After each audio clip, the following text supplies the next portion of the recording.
오늘 말씀은 시편 88편입니다.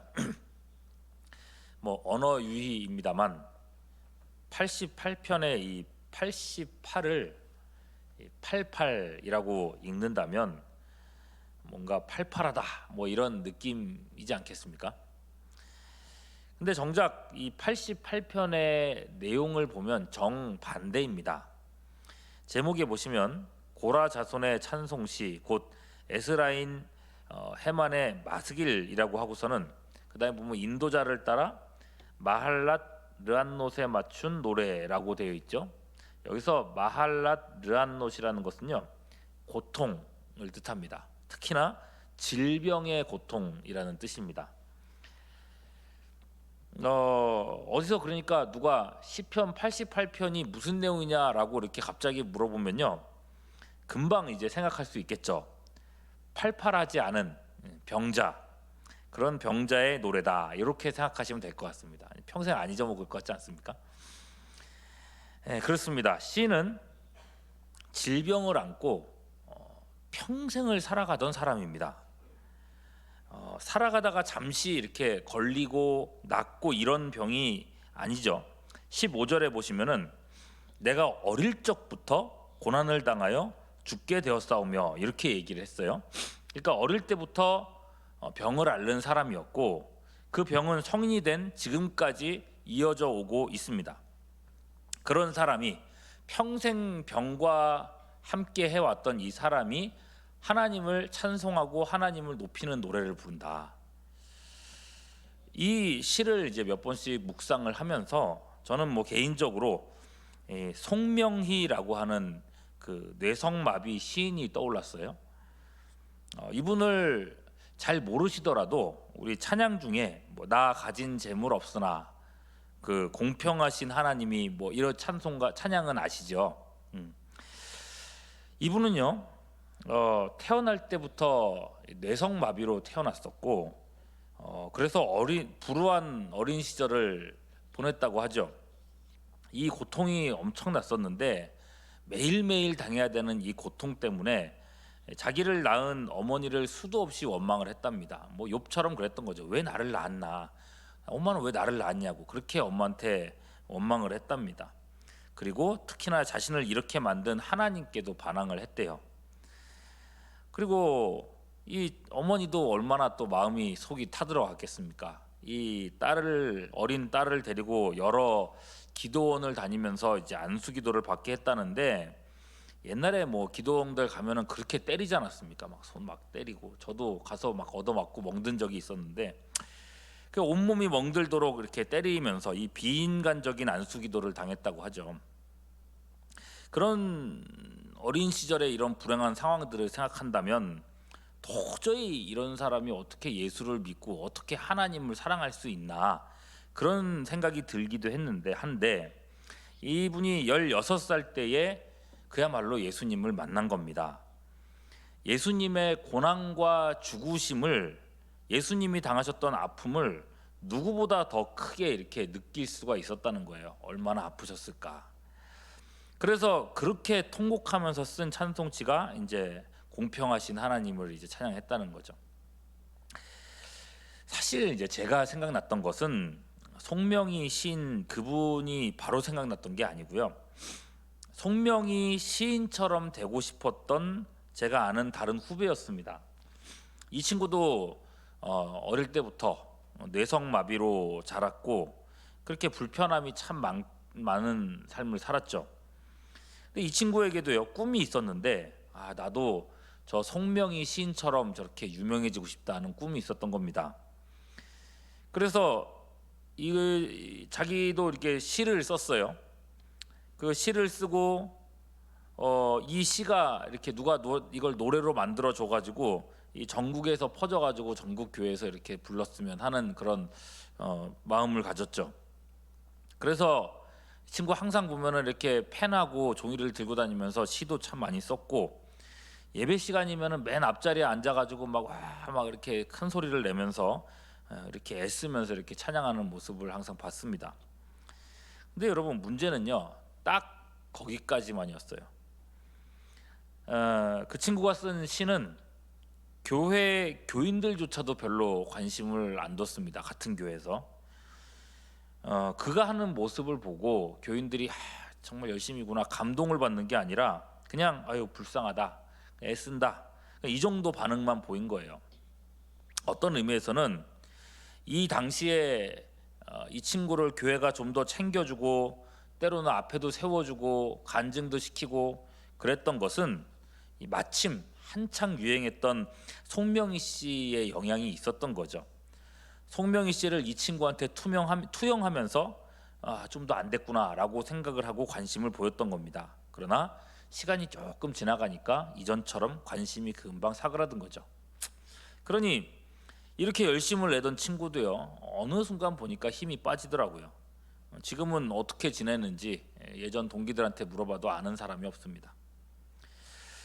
그렇습니다, 여러분. 전국에 수많은 뇌성마비 지체들이 있지만은 송명희 씨처럼 유명세를 탄 사람은 송명희 씨 한 명입니다. 송명희 씨처럼 되고 싶은 많은 그런 비슷한 환자들이 있었겠지만은 거의 대부분은 어릴 적에 살아왔던 그 질병, 그걸 그냥 그런 매일을 그저 살아가고 있을 뿐인 겁니다. 송명희 씨야 전국의 많은 사람들한테 뭐 관심도 받았고 힘내라는 메시지도 받고 또 뭐 책이나 뭐 어떤 이런 수익들을 통해서 재정적인 안정감을 받았겠지만은 그 외에 대부분의 지체장애인들은에게는 그건 꿈일 뿐입니다. 오히려 오늘 8절 말씀이 그들의 상황과 더 잘 맞아 떨어질 거예요. 주께서 내가 아는 자를 내게서 멀리 떠나게 하시고 나를 그들에게 가증한 것이 되게 하셨사오니 나는 갇혀서 나갈 수 없게 되었습니다. 이 시편 얘기로 다시 돌아와서요. 뭐 요즘이야 뭐 장애 하면은 장애를 가진 분들을 위한 뭐 편이라든지 나라에서 지원 같은 것들도 좀 있고 사회적으로 많이 또 계몽된 부분도 있어서 그나마 나은 부분이 없지 않죠. 근데 고대 사회는요 분위기가 전혀 달랐습니다. 뭐 고대 사회 말할 것도 없죠. 30년 전쯤 뭐 제가 고등학교 때 이럴 때만 해도 안경 쓴 친구들 보면은 그때는 왜 그랬는지 모르겠는데 안경제비라고 그렇게 놀렸던 게 기억이 나요. 고대 사회 같으면 말할 것도 없겠죠. 어릴 적부터 큰 질병을 가진 이 사람은 자기 이 질병의 아픔도 아픔이겠지만은 주변 사람들의 무관심 또는 질시 이런 거가 더 큰 또 아픔 중에 하나였습니다. 그야말로 철저하게 고립된 삶을 살았던 거죠. 무엇보다 병자인 이 시인과 죽음 사이에는 거의 한 걸음 차이였습니다. 병의 통증이 몰려올 때면 야 이러다가 죽겠구나 싶은 생각이 매일 들었던 겁니다. 3절 보십시오. 무릇 나의 영혼에는 재난이 가득하며 나의 생명이 스올에 가까웠습니다. 생명이 스올에 가까웠다 그러는데 이 스올이라는 표현 자체가 죽음을 의미해요. 이쯤 되면요 이 통증이 올 때마다 아플 때마다 죽음을 생각할 수밖에 없습니다. 죽음. 야 내가 이대로 죽겠구나. 내가 죽으면 누가 나를 위해서 슬퍼나 해줄까? 나라는 존재와 삶에 내가 살아왔던 이 고통의 삶에 의미가 있을까? 5절에 그렇게 말하죠. 죽은 자 중에 던져진 바 되었으며 죽임을 당하여 무덤에 누운 자 같습니다. 그 다음 보시면요.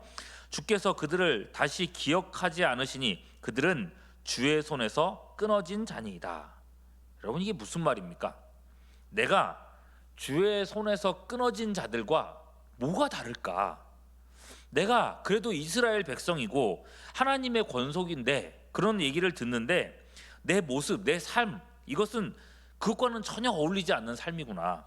이런 탄식을 하고 있는 거예요. 자 여러분 평생 중병을 짊어지면서 모든 사람으로부터 고립되어 살아온 이 사람 말입니다. 내가 무슨 노력을 해도 모든 그 노력들이 헛되게 되고 아무도 나를 알아주지 않는 그 세상 속에서 이 사람이 선택할 수 있는 건 뭘까요? 오늘날에 수많은 사람들이요 극도의 고독 속에 살아가는 어떤 사람들이 선택하는 것은 스스로 목숨을 끊는 일입니다. 차라리 죽으면 편해지지 않을까? 어차피 의미 없는 인생, 누구도 알아주지 않는 삶인데 나 하나 없어져도 상관없지 않을까? 그런데 말입니다. 오늘 시인은 그런 길을 선택하지 않습니다. 제가 보통 이제 시편 계속 설교를 하면서 설교할 때에 봉도 성경 봉독을 할 때에 한두 절 핵심 구절만 읽고 설교를 했는데 오늘은 제가 말씀 전체를 같이 읽었어요. 이유가 있습니다. 오늘 시를 보시면은 이 시는요 처음부터 끝까지 하나님을 찾고 있습니다. 당장 1절부터도 보세요. 여호와 내 구원의 하나님이여 내가 주야로 주 앞에 부르짖었사오니. 여러분, 하나님을 내 구원이라고 부르고 있습니다. 그분께 밤낮 부르짖는다고 얘기합니다. 분명 자신에게 이런 고난과 아픔을 허락하신 분이 하나님이라는 것을 시인은 알고 있습니다. 그렇게 고백하죠. 6절 보시면은 주께서 나를 깊은 웅덩이와 어둡고 음침한 곳에 두셨사오며 주님이 나를 이 상황으로 몰아넣으셨다고 인정합니다. 심지어 사람들이 나를 떠나간 것, 내가 이렇게 고독해진 것, 이건 역시도 하나님께서 그렇게 하신 거라고 말해요. 다시 한번 8절 보시면은 주께서 내가 아는 자를 내게서 멀리 떠나게 하셨고 나를 그들에게 가증한 것이 되게 하셨다 그랬어요. 그리고요 통증으로 밤을 지새울 때면 시인은요 이게 하나님의 진노다 이렇게 느끼면서 두려움에 떨어야 됐습니다. 16절 주의 진노가 내게 넘치고 주의 두려움이 나를 끊었습니다. 이 모든 고통과 아픔, 외로움이 하나님으로부터 말미암았다는 것을 시인은 인정해요.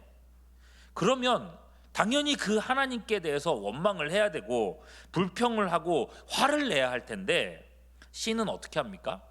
다시 1절 내 구원의 하나님이여 내가 주야로 주 앞에 부르짖었습니다. 그 하나님께 부르짖습니다. 그 하나님께 은혜를 구합니다. 9절 보시면요 곤란으로 말미암아 내 눈이 쇠하였나이다. 그러나 어떻게 했습니까? 여호와여 내가 언제요? 매일 주를 부르며 주를 향하여 나의 두 손을 들었습니다. 매일 주님을 찾고 주야로 주님 앞에 부르짖었습니다. 그럼에도 불구하고 그런 고통과 아픔을 내게 주신 분이 하나님이심에도 불구하고 나를 구원하실 이는 하나님이시라는 걸 시인을 인정하고 있는 겁니다.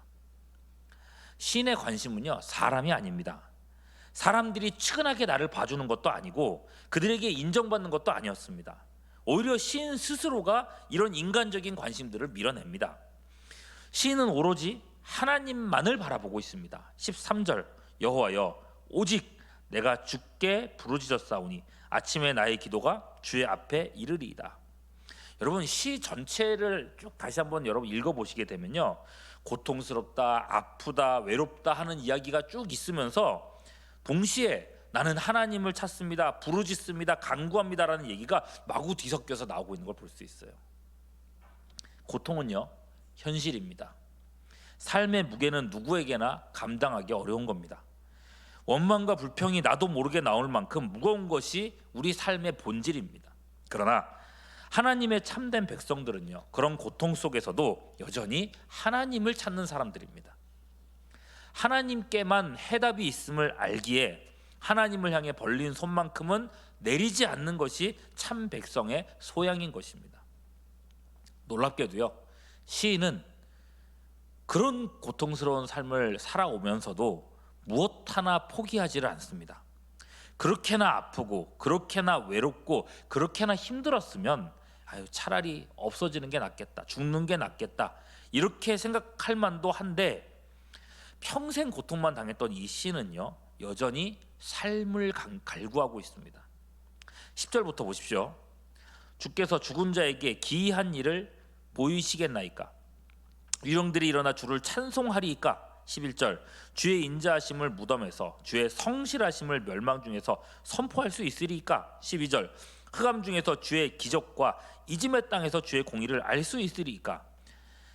이게 다 무슨 말입니까? 죽으면 뭐 나 천국에서 찬송하고 그러면 되지 이런 식으로 생각하지 않았어요? 내가 어떻게든 살아남아서 하나님을 찬송할 것이고 내가 호흡을 하면서 주의 인자와 성실을 선포할 거라는 꿈을 갖고 있는 거예요. 12절 다시 보시면은 주의 기적과 공의를 알고자 한다 이렇게 얘기를 했어요. 기적을 얘기하고 있어요. 기적을 기대하고 있어요. 평생 병을 앓은 채 살아왔는데도 여전히 기적을 하나님께서 내 인생 속에서 일하실 것을 기대한다는 거예요. 신은요, 자기 생명부터 시작해서 무엇 하나도 포기하지 않고 하나님께 삶을 갈구하고 있다는 거예요. 천국에 갑니다. 천국이 있고 천국에 갑니다. 그거 믿습니다. 가는 건 가는 거고요. 내가 이 땅에 태어나서 이 땅에서 해야 될 나의 일들, 그 일을 내가 끝까지 감당하겠다는 마음의 꿈이 있는 거예요. 천국에 대한 확신이 없어서가 아니라 여전히 삶에 대한, 그리고 사명에 대한, 나를 이 땅에 보내서 살게 하신 하나님에 대한 나의 할 일들을 내가 하고 싶다, 하겠다는 어떤 그런 꿈이 있는 거예요. 여러분, 그게 바로 시편 118편 17절 시인의 고백이지 않습니까? 내가 죽지 않고 살아서 여호와께서 하시는 일을 선포하리로다. 여러분, 오늘 시의 제목을 보면요, 질병의 노래라고 했어요. 근데 그렇게 말하면서 그 앞에 보면 마스길이라고 되어 있습니다. 마스길. 밑에 설명을 보면은 교훈이라는 의미입니다. 한 사람이 평생 질병과 싸우면서 하나님 앞에서 자신의 영혼을 지켜낸 이 일을 교훈으로서 우리에게 보여주고 있는 것입니다. 조금만 어려워져도 원망하고 불평했던 이 광야 이스라엘 백성처럼 살다가 죽을 것인가? 평생의 고난조차도 뚫어내고 하나님의 영광을 갈구하는 참 백성이 될 것인가? 오늘 말씀을 보시면서 오늘도 주신 하루를 어제와는 또 다르게 살아드리는 우리 모두가 될 수 있기를 주님의 이름으로 축원합니다.